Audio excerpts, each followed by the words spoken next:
Hey y'all, my name is John Mitchell and I'm a certified financial coach.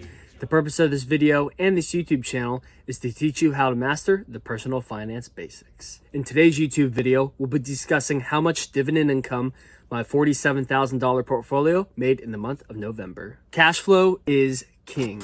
To me, it doesn't necessarily matter how big my portfolio is. What matters is how much it pays me every single month. Theoretically, with the right amount of cash flow, you could retire whenever you want. I discovered through budgeting that my average monthly expenses are currently around $6,500 a month, so I'm looking to bring in $10,000 in dividend income to cover those expenses. So jumping into my portfolio, I'm going to give you a quick orientation and then we'll dive into all the good stuff. All right, so starting out, this is my portfolio overview sheet. Here on the top, you can see I have my taxable brokerage or bridge account. And again, a big note, it's after taxes as well. After that is my Roth IRA. And then at the very bottom of that, you can see the Uniform Gift to Minors Act, or the account for my child that I started because he was born this year. The next sheet we have is the income sheet. On the income sheet, I track the monthly dividends that I receive and track how much income I get every single month. It doesn't look like much now, but I'm excited to grow it year over year and see how that changes in the future. And then last but not least is my data sheet. So on this data sheet, I have an approximation of the monthly income I receive now and how much I think it could grow to in the future based off of column F here, which is my dividend growth. So this is a goal ideal number I got from the book Get Rich with Dividends by Mark Lichtenfeld. In that book, he recommends looking for stocks that have at least a 4% yield and a 10% dividend growth year over year. All right, so jumping back over to my dividend overview sheet, we'll start with the taxable brokerage at the top. Really, there's nothing crazy that happened this month. Other than we got, I think, 2 paychecks, which we'll get into the next page. For those of you who haven't been here before, the reason why I have TFC and Amazon here, these two, I made some capital gains trades because of the tariffs that were going on in April, and I sold these companies. Truist had a great yield, but it didn't have the growth that I was looking for year over year. I don't remember offhand what it was, but it was definitely nowhere near like 8 or even 10%. So that's why I sold it. And then Amazon, again, I think it's a great company. It's a great stock, but not for my strategy. So that's why I sold that. Kind of closing out the taxable brokerage. Nothing really changed. Oh yeah, I still have all this cash here. I had this pretty much same amount of cash in this account last month that I did this month. What I was hoping would happen was the government shutdown that occurred through all of October and half of November would drive stock value down. I could jump in on a couple really great companies and ride them back up like I did for the tariff stuff. And that didn't happen. And that's okay. I'm not upset about it. So now I just need to deploy that cash. So I'll probably put some trades in tonight and have them go through on Monday or Tuesday. Closing out the taxable bridge account, our total account value is almost $25,000. Our current yield, so this is our cost basis yield, is 5.146%. So this yield is based off of the value for which I paid for these companies. And then the yield on the right is if you bought all these companies today, what would your current yield be? And that yield is currently 4.62%. We expect a year from today to receive $899 in income from just the taxable brokerage account part. And then income year to date, we've seen $614.59. So jumping down to the Roth IRA, this is where we have a little more stuff to go into today. The coolest thing so far is that ADP increased your dividend. Yay, celebration. That's a great thing. So, of course, their yields for both these went up because that's what happens when you increase the dividend. So that was great. I talked last time about reviewing Robert Half and what was going on with them. They're my, I think, current biggest loser in my portfolio right now because their stock value has totally tanked. And it's one I not kept up with enough during the year, so that one's on me. And so we learned a little bit about that. So I'm not quite up to speed on like earnings per share and metrics like that yet. That's something I aspire to have down and understood by next year. But I can give you a quick, uneducated point of view of looking at this company and why I think it's going down and what I think I'll be doing for at least the next few months. So first and foremost, let's go to see what is going on with Robert Half. So Robert Half's stock price has gone down a lot in the last 6 months. I bought around, this is in the June timeframe when it was 45. It's dropped all the way down. I bought in, I think, in January of this year because what I liked about them was that their stock or the dividend increase percentage was really good. I think it was in the 8 to 10% range. That's what I'm looking for in a stock, and that's why I bought in. What I should have done is, while filming all these videos, is realized, oh, the stock value on the stock has gone down. So that's, negligence on my part. As you can see here, at the 1 year view, it's still, it's basically a straight line in the wrong direction for me as a stockholder. So the question is, well, why? What's going on with that? Well, if we go to Robert Half's page, we can learn a little bit more about them. So Robert Half specializes in helping companies find great employees. They tend to typically be white-collar jobs. And right now, if you look at total hires from the Fred, if you look in the previous video, I've used Fred before, not a lot of hiring is going on in the world. Had the video cut out, so I'm not exactly sure what I'm picking up here. But either way, to pick back up where this non-farm is, it includes U.S. Farm employees, self-employed, volunteers, private households, sole proprietors, and then active military service. So that's why that's there. And basically what we're seeing here in the hires is that hires have just gone down as a rate overall. If we jump over to the EM Positive, this is the employment situation from the Bureau of Labor Statistics. They're the ones that release these numbers, so that's why we're using this. We can see here that unemployment has continued to go up over the last, really, this is 23. So what is that, 2 years? It's on the steady rise.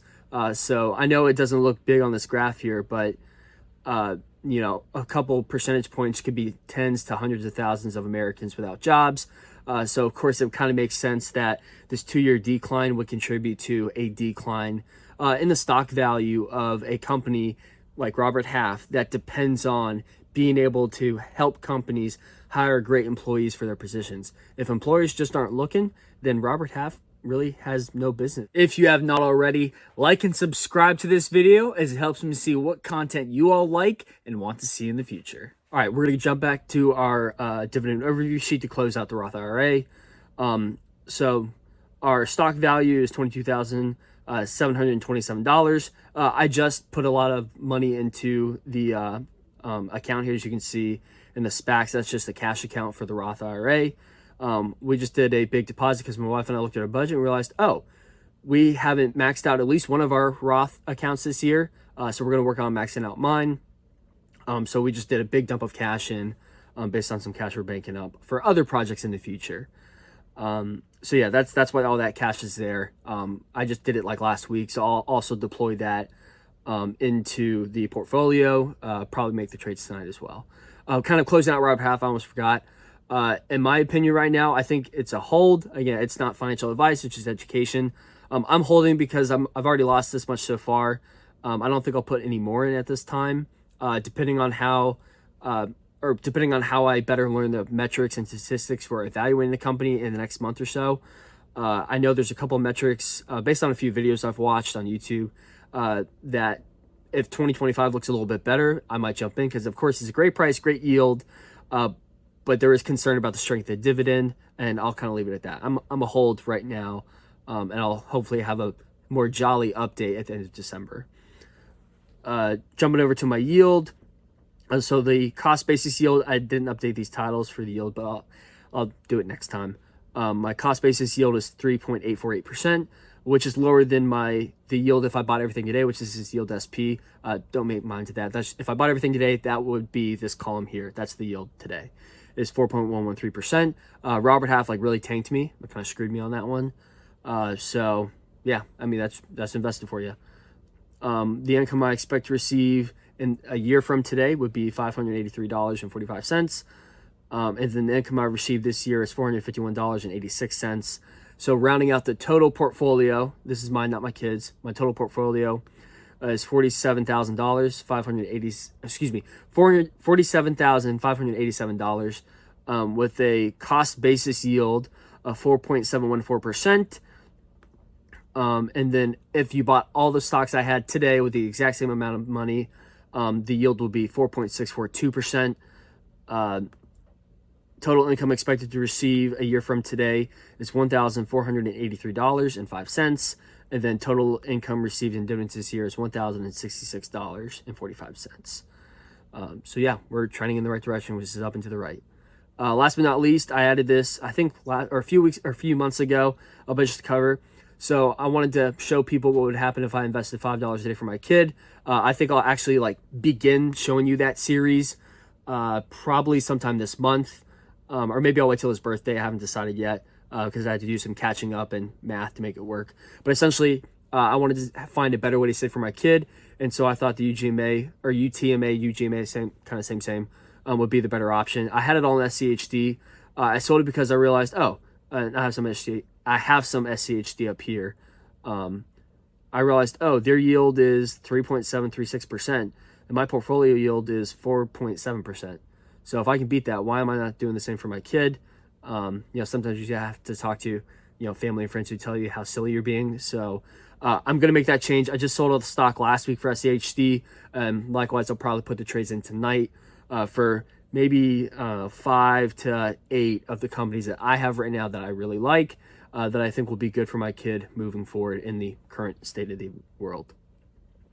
So jumping over to the income sheet, we can look at column M here that has my income for the month of November. Really, it's a small month. It was a light month. MPLX paid us $34.76.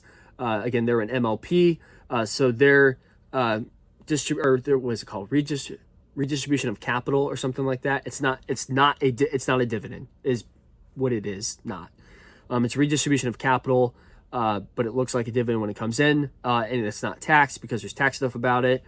If you want to check it, I have a short on what MLPs are to me and what I think they are currently. So if you want to learn a little bit more about them and how I see them right now, go check that out and let me know if I'm wrong, because I'd love to know if I'm wrong or not. That's why we're doing this, is to learn. Again, I love Realty Income Corp. They're great because they're a monthly dividend payer, and it's just nice to see that dividend go up every single month. I don't think they're a decent yield. I don't think they have the dividend growth that I really want for the portfolio. However, they do compound 3 times as fast. I mean, most companies pay 4 times a year. They pay 12 times a year, and it all compounds 12 times a year versus 4 times a year, 3 times as fast. So I think that magic power of compounding is why I will keep O into the future. But either way, our total amount of dividends for the month of November was $55.20. It is not our lowest month, definitely not our highest, but it's probably low middle for our taxable account. And then our total dividends taxable account for the year is $614.59. If we jump down to the Roth IRA, we had $8.20 from Lowe's, and then NextEra Energy was $19.07, with a total of income and interest too. Sorry, I forgot to mention that there's interest with the last one. So that in the taxable, the $12 for FCFXX is a bond account, so it's not insured by the FDIC. The last one here is SPACs, is I think it is cash account. I think that one is insured by the FDIC. So that's just interest for both of those. Total income for the Roth IRA was $32.30, with a total income for the year of $451.86 for the Roth IRA specifically. Our total income for the month of November was $87.50, and like on the front, our total income for the year was $1,066.45. For the kiddo, he got interest this month. He got 76 cents in interest because I sold all his SCHD, and like I said, I'll redeploy all that capital. I'll probably make the trades tonight and have them set for tomorrow. And yeah, he's made $2.74 year to date, on the way to great success in the future. Closing out our analysis for the day, this is our data sheet, our dividend data sheet, where I attempt to project how far my portfolio will grow and how much income I'll begin making in the future. Like I said at the beginning of the intro, my average monthly expenses were about $6,500. I'm looking to bring in $10,000 because I like fluff. It's great. So if you look for year one, this is our account value today, our yield that we saw on the previous page, with broken down how much in dividends I'm receiving every single month, which is $96.95, with a projected annual. Again, we'll see what December brings, but that's projected. And then again, this is my best case scenario growth. I'll try to calculate that accurately after December, probably in June or January. so we can start getting some accurate projections into the future. But based off this hypothetical situation, we can look down and see that in year 20, I'll be making $10,500, which if you go back to my previous videos, I think I was projecting years 22 or 21. So actually by putting the new chunk of money I have into my Roth IRA, I just decreased the amount of income amount of money I would have to invest in the future. Or what am I trying to say?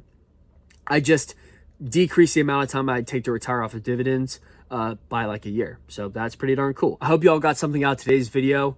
I've enjoyed filming these, one, because it really keeps me honest, and I'm also, not as proactive on this account or on my accounts as I should be. As you can see, I'm keeping track of them. I'm just not putting the attention into the stocks that they need to be to be making the proper trades. I'm going to pull the excuse I have a baby. Not that it's a great excuse, but as you can see, it's not always easy to keep track of your stocks. So what you have to do is have that accountability, which y'all are my accountability. So I appreciate y'all. I will plan on making my adjustments this month with investing my capital and then analyzing stocks and better understanding them so I can get better data to you in the future. If you're looking for a financial coach to help you better understand stocks and budgets and more, sign up for a free appointment today with the link in the description or in the comment section down below. I love each and every one of you, and I'll see y'all in the next video.